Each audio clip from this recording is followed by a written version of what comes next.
That's how I came to the University of Houston, because Cecil was here. He taught me about myself. He made me examine myself. But on stage, that's where I remember, that's where his magic was. I was totally prepared. So yeah, and that's all because of Cecil in the UH drama department, absolutely.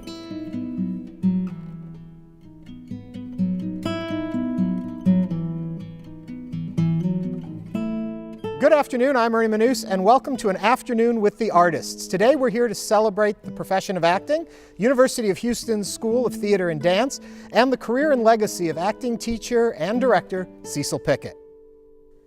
It is often said that the influence of a great teacher can impact our lives long after we leave school. For many, the teacher that best exemplifies that statement would be Cecil Pickett.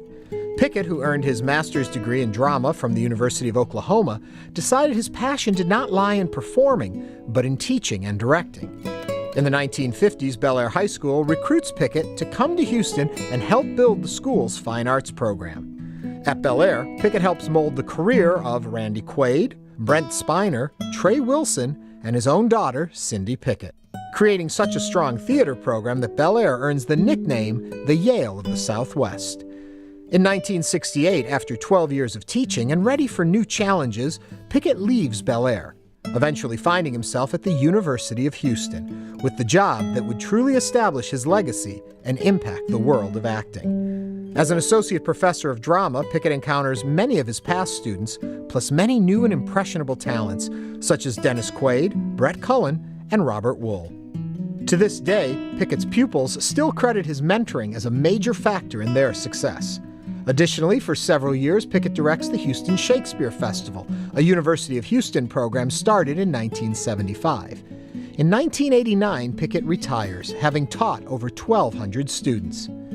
The theater community and the world at large lost Pickett in 1997, but his legacy lives on. The man once called a star maker will always be remembered for his contribution to the acting world through his teaching and his students.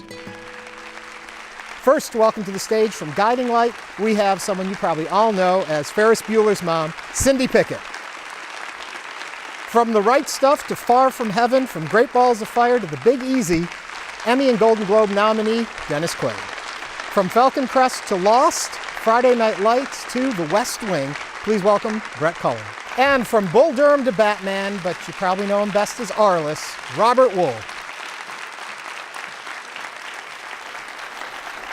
I guess if we're going to talk about acting, the first place I want to start, since you were all taught by the same teacher, but I look at the four of you, and I wouldn't say you all have a similar style. So help people understand what it is that a fine acting coach brings to helping someone become the fine actor they are. One of his sort of main concerns was to study with everyone and to take what works for you. And Cecil obviously had a great influence on all of us. Probably the greatest influence in my life, but there were other teachers as well, but that's why everyone has a different personality, they have their own lives, their own history to bring to the work. So I think that's what makes it a little different for each of us.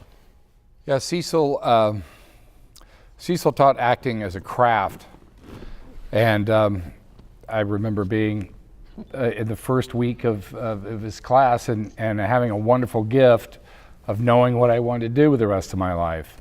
And he took each individual person, and he always said that you are yourself, and you have to go from yourself and create the character from that.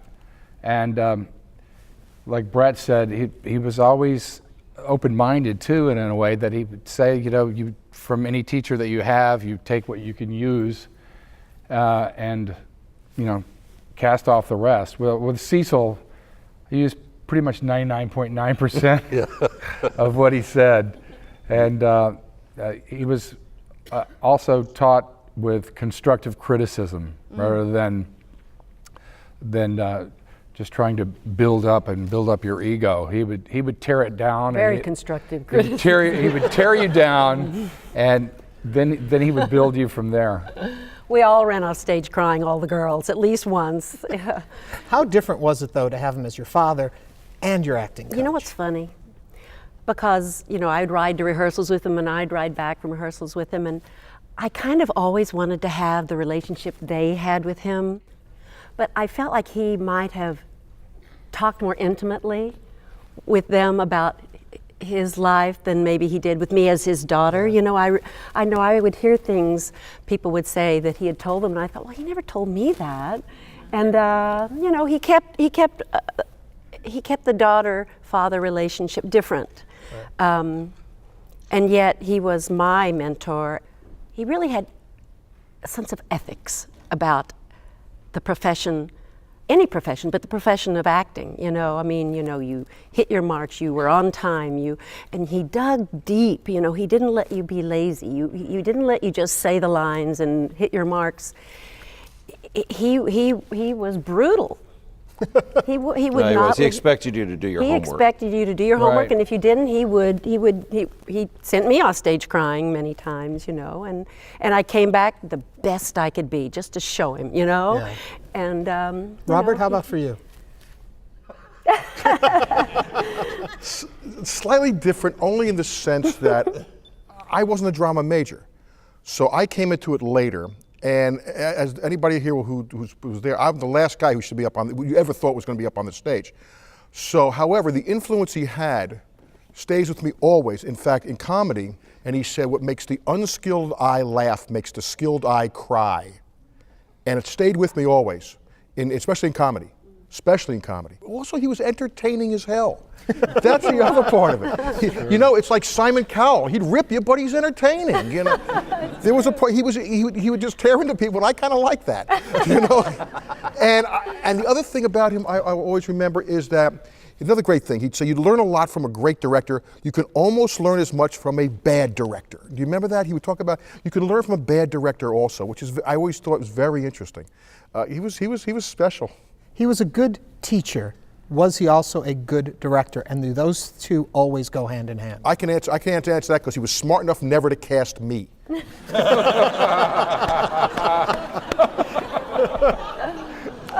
Now, however, he did use me to write music. He knew I played piano and wrote music, to write music for the first Shakespeare Festival. That he did. Yeah. Yeah. That was very good music, too. Well, thank you.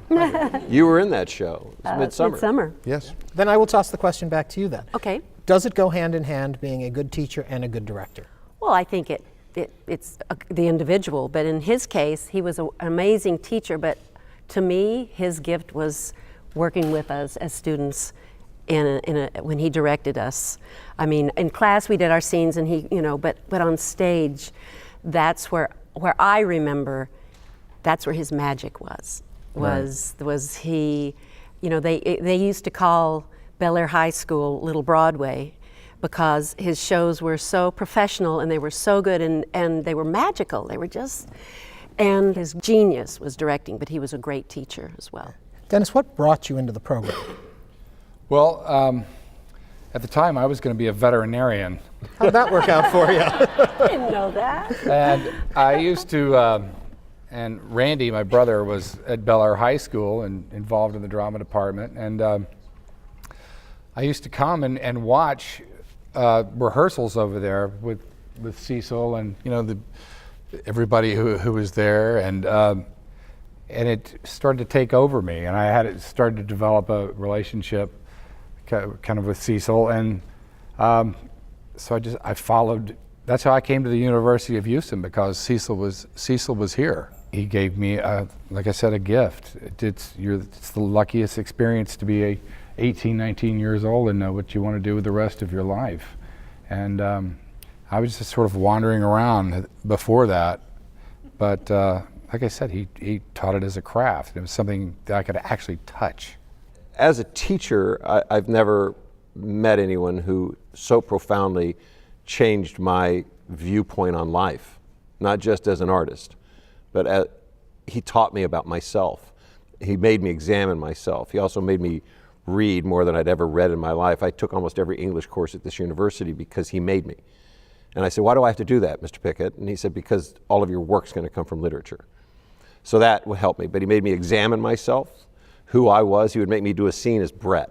That's the first scene I ever did. He said, you're Brett. I don't want to know about how the character worked or any of that. I want you to play it as Brett. And then he made me do it again later as the character, so that there was a different you understood the serious, what the playwright's intent is and who you are, and made me examine all that. So as a teacher, he was phenomenal. But I'll say this, I came to this university thinking, acting. I mean, Dennis, Robert, I had hair down to my waist. I was a surf dude. He was a surfer dude. Yeah. Still am, but did. And didn't know really what, but someone, I think it was you actually, the first year they were doing School for Scandal, and you were working at the Denver Theater playing guitar, making money to move to LA, and I just came to watch the auditions, and it was like, I don't want to do this. Is awful. Sheridan? I mean, this isn't, and I said to you, and this is right when we had just sort of started to get to know each other, and I said, would you want to be in this play? And you went, I'd die to be in this play. And it kind of made me go, okay, what am I missing? And that summer, and I didn't want to do Shakespeare either, and that summer, Pam Donahue said, let's go to the park and see, they're doing the Houston Shakespeare Festival starting, and they did Midsummers. And I saw it 4 times. And I didn't like Shakespeare. I didn't care about Shakespeare. I didn't want to do Shakespeare. And after that, the visuals that Mr. Pickett created on that stage, what Mark Masterson and what Cindy and what everyone in that cast And did. the music. And the music.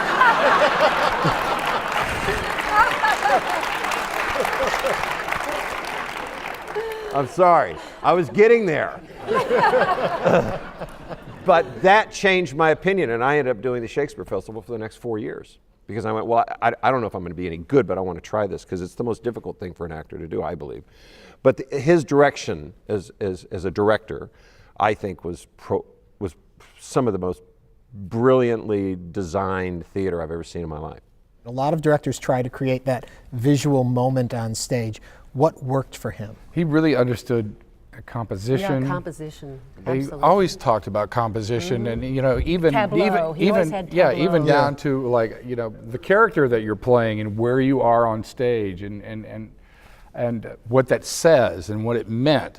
He understood the visual, and at the same time he was always after the truth of the play, because everything came from the play and the playwright, and he had great respect for the playwright, but then he always had his own stamp on whatever he did, and it was obvious that it was a Cecil Pickett play. There was always background, there was who was, the main character, but he always had the background was just as important in the scene as the main characters. There was always something going on over here. Anywhere you looked on the stage, there was something real going on. If it was like in Hotel Baltimore, there was always something else going on over here while this going on over here. And it was always compositionally, like great photography, He knew how to direct in a way that the focus was supposed to be where it was supposed to be at all times. Never were you ever like going, oh, what's going on over there? Because he physically. But if you looked, something was going on over there. Yeah, but it It's kinda wasn't like supposed to subtext, draw your attention. He would purposely do it in such a way that it was like background until you would go, well, how he directed that play, the opening was, you guys were all sitting out here, and we had stuff going on stage, and people didn't know at first, and they went, oh my God, there's characters up there. And then it would go on for like 5 minutes, and then slowly but surely the lights would change, and the lights would come up on stage, and those would go down, and then the main character, because it wasn't ever the main characters that were out there, and then like guys like me who had like 2 lines in the play would drift off, and then the play would start. And it was brilliant, but it was all about what happened before you walked in the door. He was that sort of a detail man, and truly, and I'm going to say this, and you guys can agree with me or not agree, but he's I've worked with 2 in my life, one of the few geniuses I worked in my life. That's true. Really an amazing, profoundly influential individual in the theater and as a teacher. That was really one of the main things, was how to build a character. Yeah. Yeah, he made us all kind of fascinated about what it was like to actually experience someone else's life, a different character. What is it like to be that person? And you had to, start from the outside in or the inside out. How he would have us go out on the street and just watch people. He got me into watching people and what made them tick, and what was going on them and why. and it became very fascinating. So then the courses, the things you learn in school, then you go out into the real world. Is it a letdown that you're not working with everyone like Cecil when you get there, or is it hard then to use the lessons you've been taught in the real world environment? When they toss you a script and say go, is it hard to adapt to that then? You asking me? I'm asking you. I'm curious because of the music profoundly moved me. I got to tell you now, and this coming from someone who, they'll tell you, I was the class screw up there. You got to remember, I'm the class. Tell him what he used to say after you do a scene. Oh, Bob.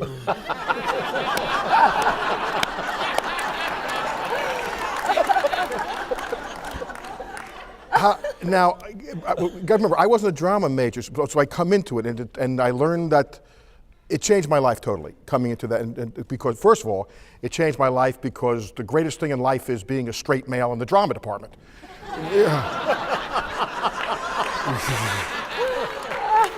That's...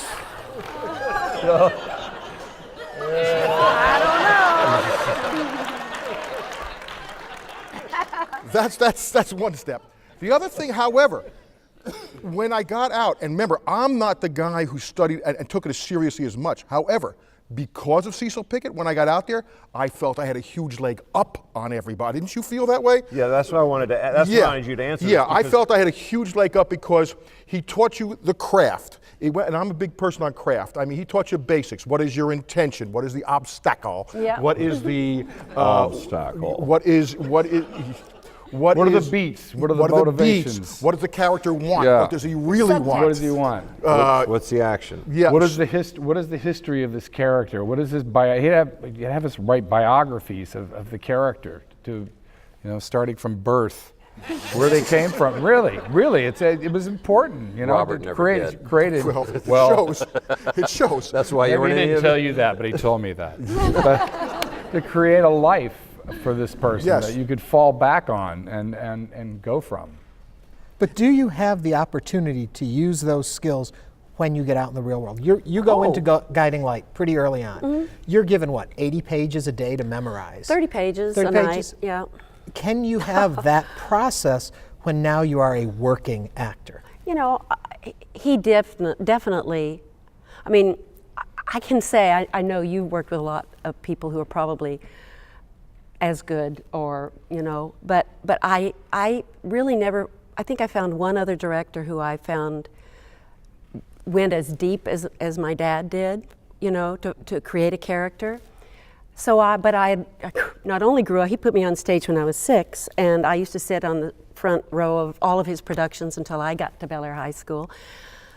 But we have it inside of us, Right. If the director, if no one's giving us anything, we have it. It was ingrained in us. It was, he created,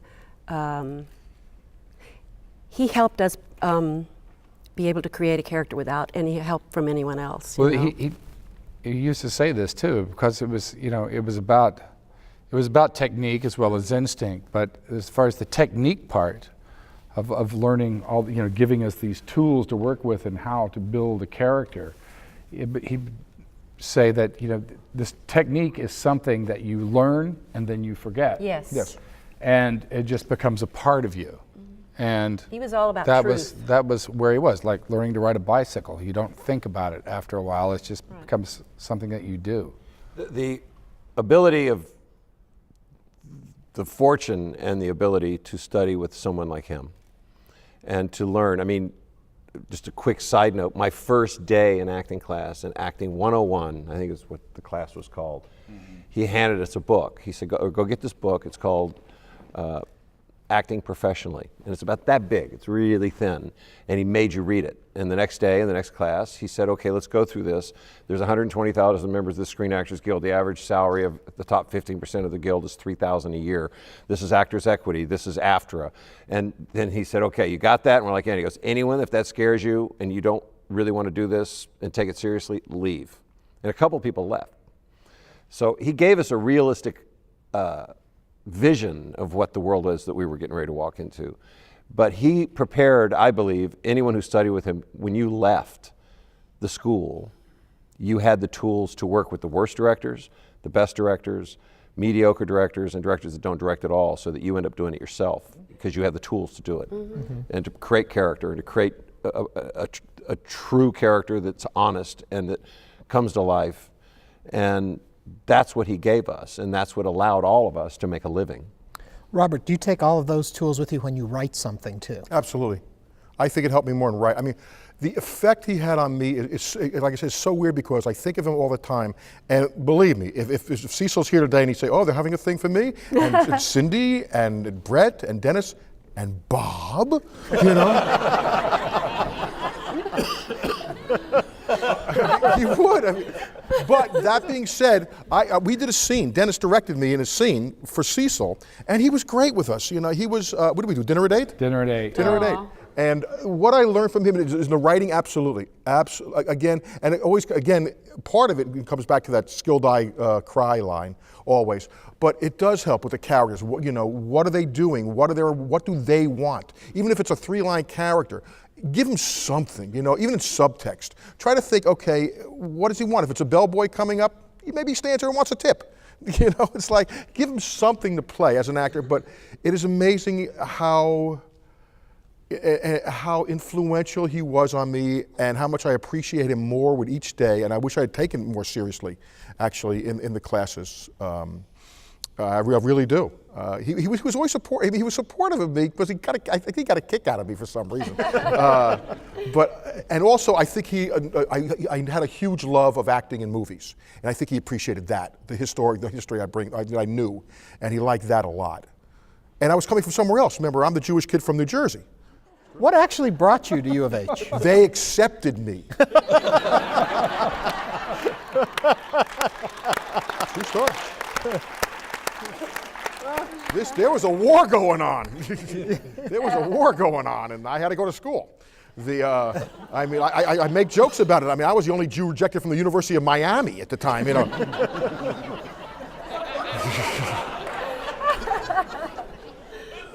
You know, so, and I came here, and I don't join the drama department for my first 4 years in school. You know, how many years actually were you here? 7. I crammed 4 years into 7. But the last 3 years was the drama department, and the first show I do is I auditioned for Fiddler on the Roof, which was Sidney Berger's show, and he cast me as the rabbi, and I was just, yeah, I know.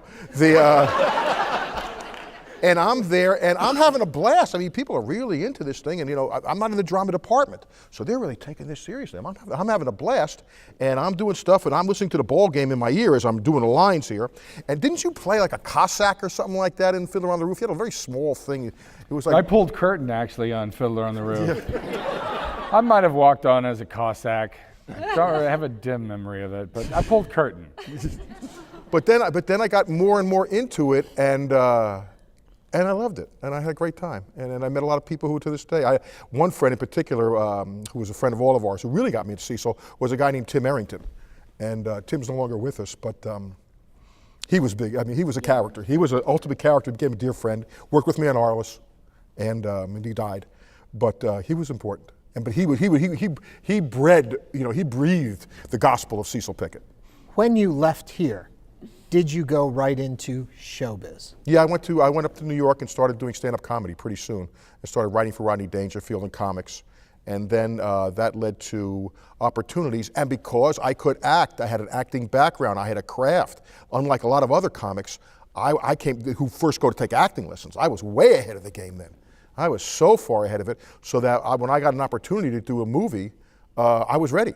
I felt totally comfortable. I was totally prepared. So yeah, and that's all because of Cecil and the UH drama department. Absolutely. Brett, how about for you? When you left, where did you go? Well, I graduated in 1979. Sure, rub it in. I know. Right. Did you graduate? Yeah. I graduated in 1979, 5 years. But anyway, I got an offer to go to Florida State and work at the Oslo State Theater to get my master's. And they gave me this. I had 32 schools that had made offers to me, and I was like, whoa. So I made this really great deal. And I was doing the Shakespeare Festival, I was working as a printer during the day with Timothy Arrington and Big Skinny Brown, Who was here? who was with us last night. And I read for Urban Cowboy, which goes back to my friend here, because Dennis was originally set to play that role, if I remember correctly, and you stepped aside because Paramount asked you to. I didn't step aside. I was pushed aside. He was pushed aside, so Because Travolta, John Travolta decided he wanted I didn't to do know it. that. Yeah. I didn't know that. which I heard It was about. actually written for me. I Yeah, didn't know yeah. that at all. And I was pissed when I heard they'd done that, and I went in to read for Travolta's best friend, would have been his best friend. So I worked in the print shop all day. I had ink all over me. I had my cowboy shirt on. I walked in, and Ed Geldhart, a local actor here, said, "Well, if you're reading next, you're reading with Travolta because he's in there." So I was like, "Yeah, good." So I went in and I nailed it. And his manager, I didn't get the part because they wanted a good old boy. And his manager called me and convinced me to move to Hollywood. And I did. He told me to get a tan, so I went to San Diego and surfed for 2 weeks. Like, that was hard to do. Moved into my apartment September 5th, 1979 on Beechwood Canyon, paid $172 a month, and got a series 3 weeks later with Robert Preston and Rosemary Harris, which, funnily enough, and I didn't call, I called Bob at one point when the first week I was, or second week I was there, he was at the Comedy Store, and I saw him. You remember that? And you and I went out? I didn't call Dennis because I didn't want to be one of those guys going, "Hey, I'm in town." Dude. You were the only one. I know. It's true. Which is why he claims we became so close out in Hollywood, because I never asked him for much. But anyway, I was there, and I called Dennis after we had been shooting in Colorado and Mammoth, California. I came back for the holidays, and I called him, and I went, "Dennis, it's Brett." He's like, "Hey." And I go, "What are you doing?" I go, "I got a job." He goes, You got a job?" And I said, "Yeah." He goes, "Doing what?" And I go, I'm doing the series for CBS called The Chisholms." And he drops the phone. He's laughing so hard because he thought I was working as a waiter, and I'd gotten really fortunate. And so from that point forward, I've, been working professionally for 32 years. And I like to say to people, I've been rich 5 times and poor 6, but I still pay my bills and I still make a living, and I'm really proud of the career that I have. So, and it's all because of Cecil Pickett. Dennis, when you get done with school, what's your first step? Well, actually, I never hurry it up. I never graduated. I wasn't going to teach, and I didn't know what I'd do with a degree in drama. And I was so set on being an actor, despite the odds.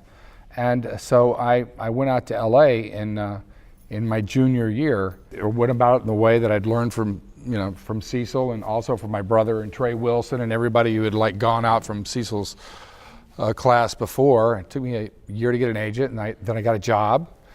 Then it took me another year to get another job, and then I got into a movie called Breaking Away, and then things got a little easier for me. The first thing I actually did when I got out there is my brother was doing Missouri breaks up in Montana, and he wanted his car, so I drove his car up to Montana, and my first education on a film set was watching Marlon Brando and Jack Nicholson act for 4 months. But I came back here after that, and just to hang out at the drama department. I would come up here, and it was like coming home, to the nest. And I sat in on a couple of Cecil's classes, and I'd been here for about 4 or 5 days. And I remember being in the office, and Mr. Pickett was putting away mail. I still can't call him Cecil. He was putting away mail in the office, and he had his back to me, and he said, "Dennis, why are you still here?" And he was kicking me out of the nest, and a very loving, brutal way. And so I went back. Yeah. Cindy, how about for you? Well, I went to New York. I sold everything I had, about $500 in my pocket. Went to meet this agent, and I got a job selling perfume in Macy's. I was spraying perfume on people, and I would call. You had a service, a phone service back then. I would go and call my service, and one day I called, and I had gotten a soap opera, The Guiding Light, and and from there, I just, my career just opened. I met Roger Vadim like a year later, and he went to the Philippines and did a feature for him. And then I got scared and went back to the guiding light for a year and didn't trust that anything would happen after that. And then I left that, and then I came out to LA for an audition for Marilyn Monroe in, I've forgotten what it was. It was... Smash. Yeah, that was it. Everyone's on that show. And I just kept working, and and it was When you just say great. you get out there and you're working at Macy's and you're, at that point, for all of you too, when that moment comes, do you all question that you made the right choice? Do you all have that time where you think, was this really the right way to go with my life? Or did you go into it knowing these were the steps that were going to be before you? That's what I went in knowing. These were I think all of us. I mean, Right. I never doubted. I mean, I think I had $100 left, and I knew that this was my profession, and I never thought, oh, well, maybe what else can I do? I just went forward. It's the only way you can do it. yeah. You've got to have that kind of faith, and I remember being in up in class or working on a scene with someone, and they said, well, what's your minor? And I said, I don't have one. And, well, what are you going to fall back on? And I said, fall back to what? Because I couldn't see doing anything else with my life, no matter how high the odds were stacked against me. I considered being successful if I could pay my bills, if I could make a living as an actor. And I meant it earlier when I said I've been, and Dennis knows this and Robert very well, there have been times where I've had to maybe consider selling my house. Tough times, where you wonder, is this ending, or is it going to keep going? And I've never really given up faith in that, that I have the ability to make a living and to be a success. And I, fortunately, and it's happened just a couple of times where I've really had to question my faith in it. But I've made a living for 32 years, and I've never waited a table. I never had to work at Macy's. I was very fortunate that when I moved out there, I got this gig, and it sort of propelled me from that to the Thornbirds to I did a lot of television, and I'm now working a lot in film, and it's been very exciting and scary. But the thing that was always underneath all of it, and it's still to this day, and anything that I do, I always say, what would Cecil say? How would he judge me? And I try to sort of stay true to that. Why go through all of this? What was it that pulls you back all the time to wanting to be an actor? I'm fascinated on what it's like to experience someone else's life, of what that feels like and what makes people tick, and to try to portray my version of the truth of that. Mr. Pickett used to say, it's not like what's it like to be someone else, or what would this character do? It's what would I do if I were this character? And that's what's so fascinating. Yeah. Does that hold true too when you're playing real life people that have lived? Astronauts you've played, or people that you can find out who they were? What about the freedom there? Well, what's great about that is that you have such great access to. You don't have to write the biography, for one thing. that saves some time, And with Bill Clinton, I actually spent time in the White House with him years before, and so I had a little insight there. But I like playing real people. There's a bigger responsibility in playing real people, I think, because you're after capturing their essence, and all sides of them. Yeah. I did a miniseries for HBO called From the Earth to the Moon, and I had done Apollo 13 with Tom, and he called me and said, would you be interested? And our technical advisor on Apollo 13 was a guy named Dave Scott, who was I think Apollo 18, he was the commander of that mission. He called and said, would you like to play Dave Scott? And I said, geez, because he was the tallest astronaut they'd ever had. He was 6 foot, blonde, So I went, I'd be honored. So the scary thing about that, though, was I got to do it, but he was the technical advisor on the miniseries, and I'd be in the capsule with, I don't know who I was sitting, what's his name, Tony, it's a senior moment. Anyway, I'm with this other actor, and we're doing the scene, and then we'd do it, and they'd go cut, and I'd look like this, and Dave would be standing where Dennis is, and I go, is that any good? He goes, better than when I did it. And I was really, my wife's here, when it aired on HBO, and it was a very successful miniseries, and a really beautifully well done one. He invited me to his house to watch it. The main episode about him, which was when he went to the moon on his mission. And we had those 50s dinner trays, and we had dinner, and when it was all done, and we watched the show, and I was sitting there watching me play him while he was sitting there watching me play him. And when it was done and said, I didn't know what to say, because I was very touched. I was moved, and I was trying not to cry, as my wife knows me so very well. And I started to say something with Brett. I said, yeah, and he went, thank you. And that was it. And he wasn't a man of many words, but that was it. And I just realized, okay, I did a good job. A man who does have quite a few words is Bill Clinton. Any reaction to your portrayal of him? There was no reaction, actually. Because it was He called, said, Dennis, I'm not real happy. Absolutely. I thought we were friends. Well, I thought so too. But that's just the way it goes. He was But fantastic. there's other things like playing Jerry Lee Lewis and actually having them on the set. Yeah. While you were, Jerry Lee was on the set like every day, and he would be carrying like his .32 pistol in his pocket and his bottle of Seagram 7 that you never know what was actually in that. And he'd be over my shoulder going, "You're doing it wrong, son. You're doing it wrong." Or playing an astronaut like Gordo Cooper, who wound up, after I got the part, the dream of a lifetime to play an astronaut. We're from Houston, for God's sakes, and they were my heroes. And he wound up living 3 miles from me in LA, and we became great friends. I learned how to fly airplanes because of that.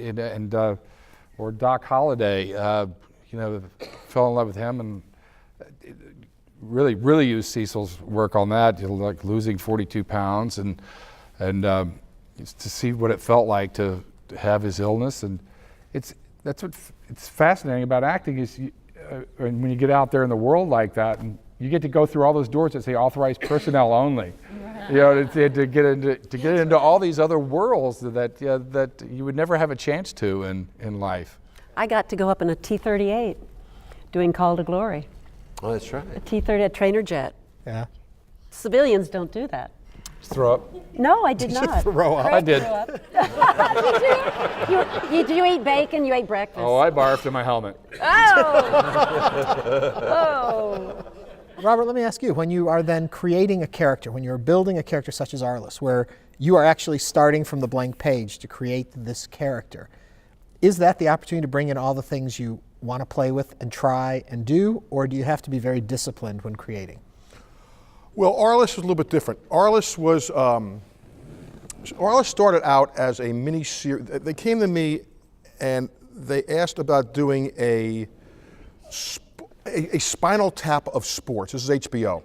And it was going to be a Spinal Tap of sports. And we're going to go to the Spinal Tap of the Super Bowl and the Spinal Tap of the World Series. And I said, I don't know what that means, really.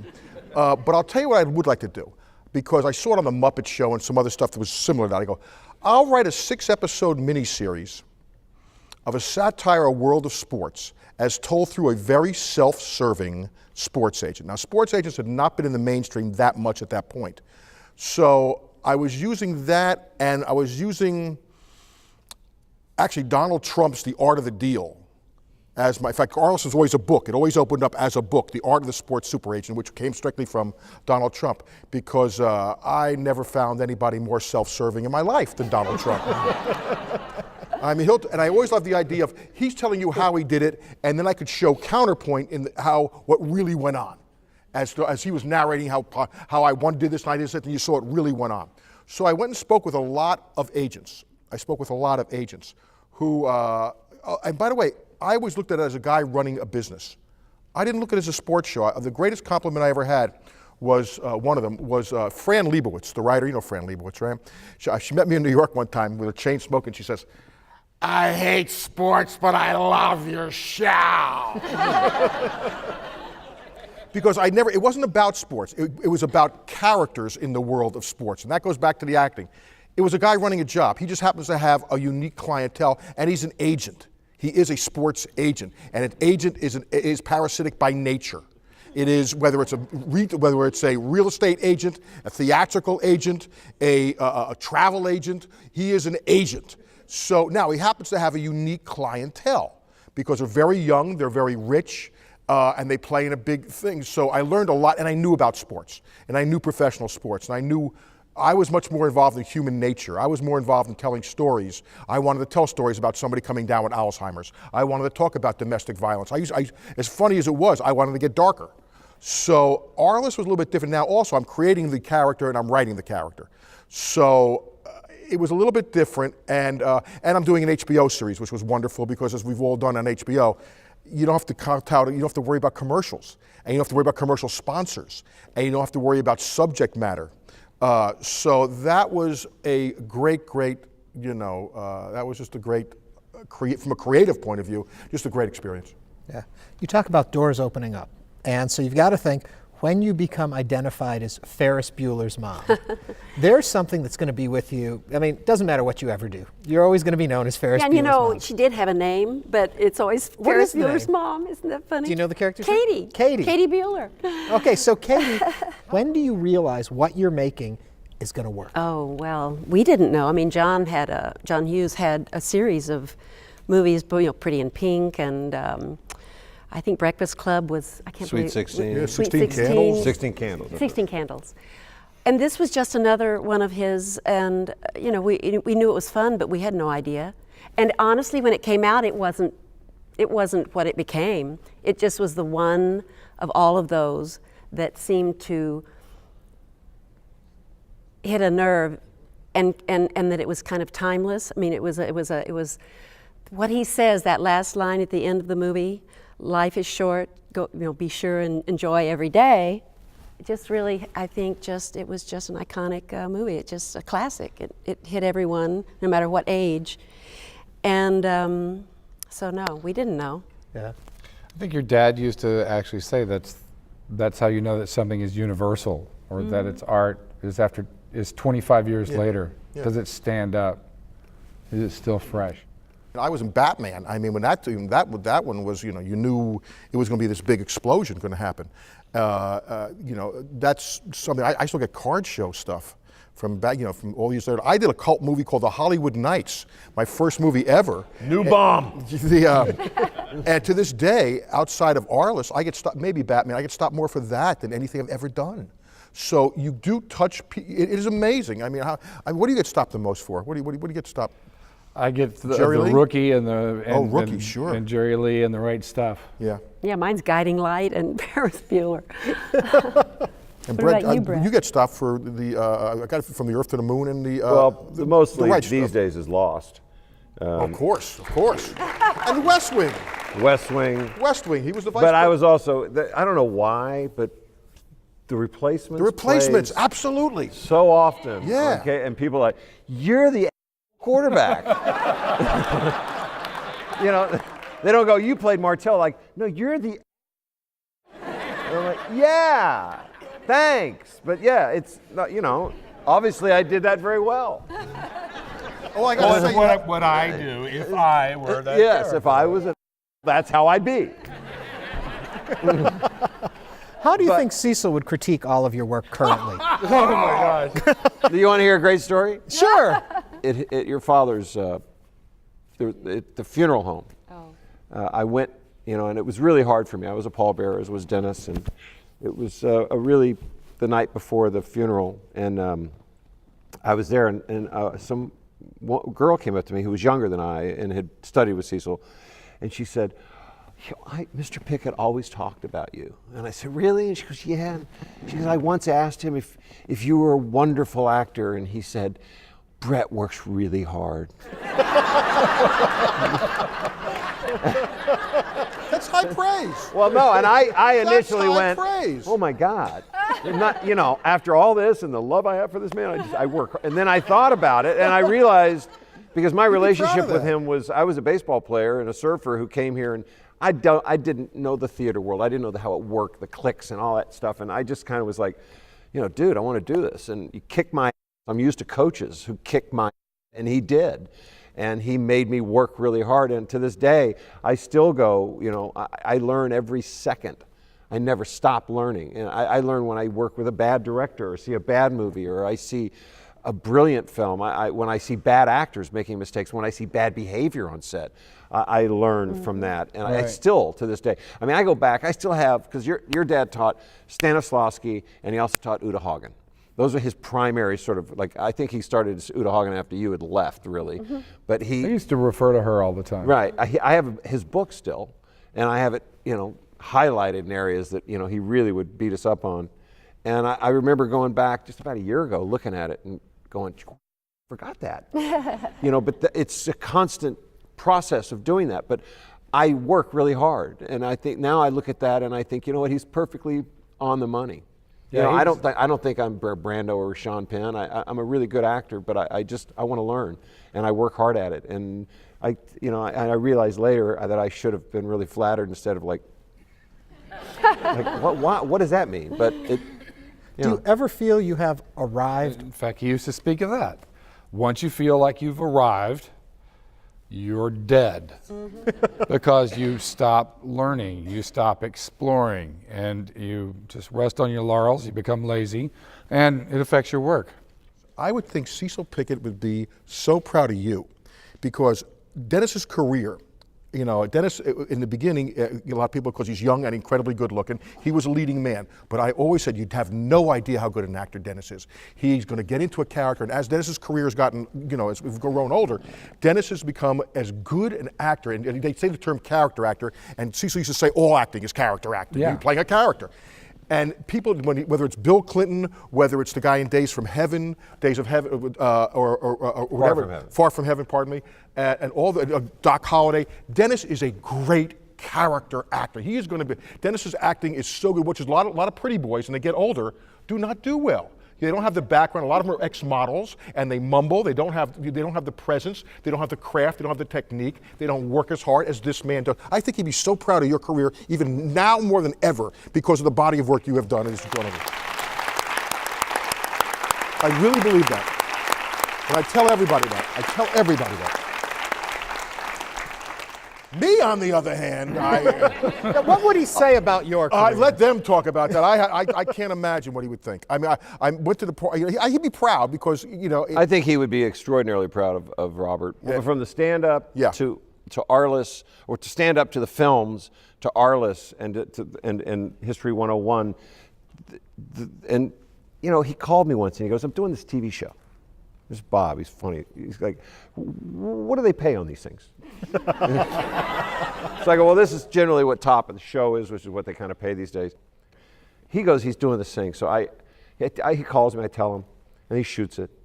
And then one night, and I watch Boston Legal, and I'm sitting there and I'm watching the show. And he comes on, and it's some of the best work you've done in years. I mean, as an actor. I was like, I call him, I'm like, "Bob, you need to be doing this more." Yeah. I maybe, I don't know.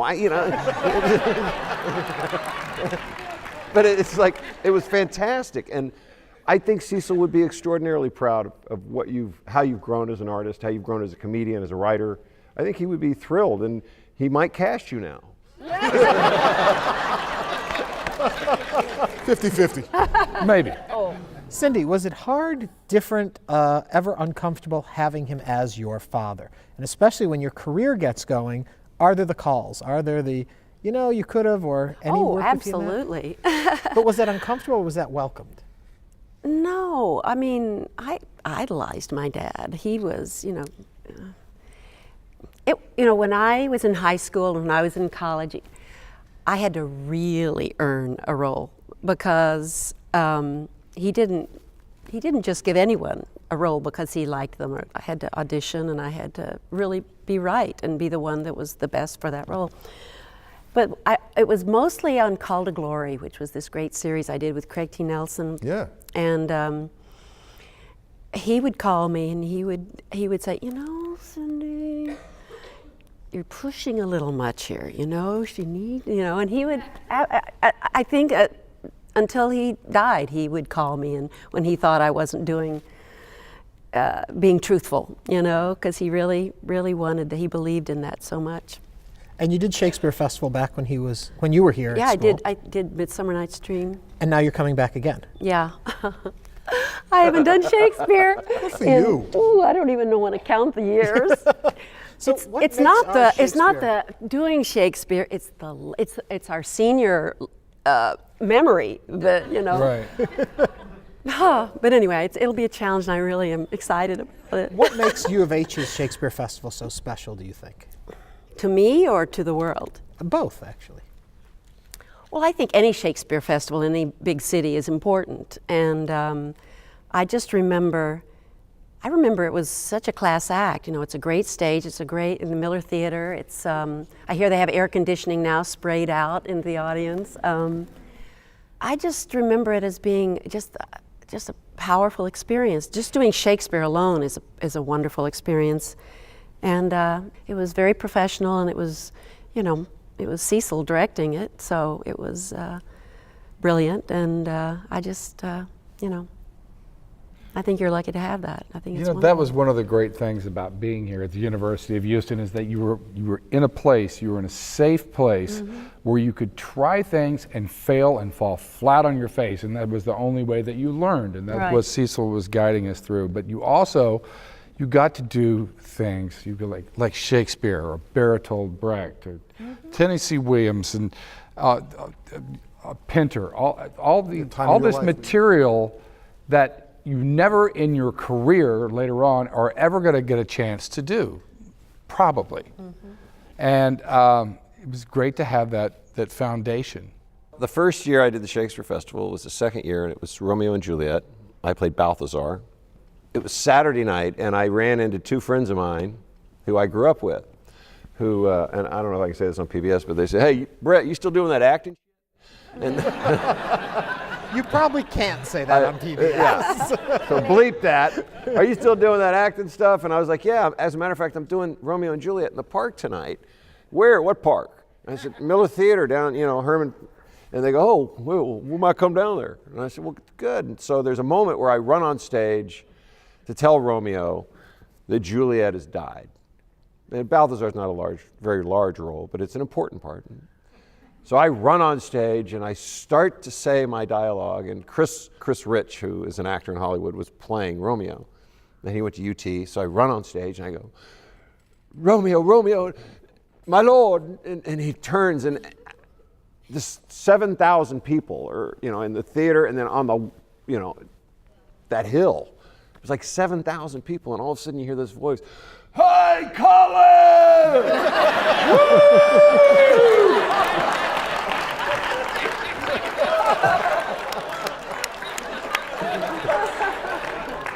And I freeze, and he looks at me like, and I start to speak again, and my other friend, TJ, goes, and they're drunk on their ass, drinking wine on the hill and just think it's all right, because they thought they were at a rock concert, I guess. No, it's like the groundlings at a real Shakespeare play, right? So, but that was my first experience. What I found was that Shakespeare taught me as an artist one of the more difficult things to do, which is to take something that is so alien to you, because no one speaks like that, but to understand the human element in a classic and to be able to bring it to life. I discovered Shakespeare in the classics here in Houston, and it was one of the most exciting things that I've ever experienced, and I also got to work with really good friends of mine.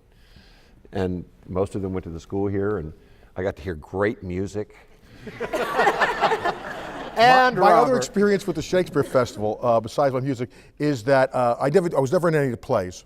I never did Shakespeare. He never comes up with anything new. But same stuff. But the other thing that happened to me at the Shakespeare Festival is I was arrested. I was fooling around with a girl who was in the box office, And after the hours, the theater had closed, and we were fooling around in the box office, and the security guard, at the time, was convinced we had drugs, and he actually threw me in prison. He actually threw me. So my feeling of the Shakespeare Festival is a little bit different than everybody else. Well, Do you know how Cecil would work with us? With I call my dad Cecil because everyone else does now. But he would make sure that we got, when we get our playbooks, we would get one that on the left-hand side was the English version. If we were just to speak it conversationally, and he would have us know what we were saying and make it as conversational as possible so that the audience would understand. When I was at University of Texas with B. Iden Payne, who was one of the great Shakespeare scholars, it was all about the beauty of the poetry of the language. But I thought I liked understanding what I was saying, and the audience liked understanding what we were saying because, again, it made it more truthful, more real, It wasn't the beautiful language is there anyway, but he that's the way he worked. Well, I thank all of you for bringing all that beautiful language to life for all of these years, and a special thanks goes out to your dad. What I think we should do is give a great round of applause for a great human being who gave so much to so many kids and gave them a guiding light in their lives. Yes. To Mr. Pickett.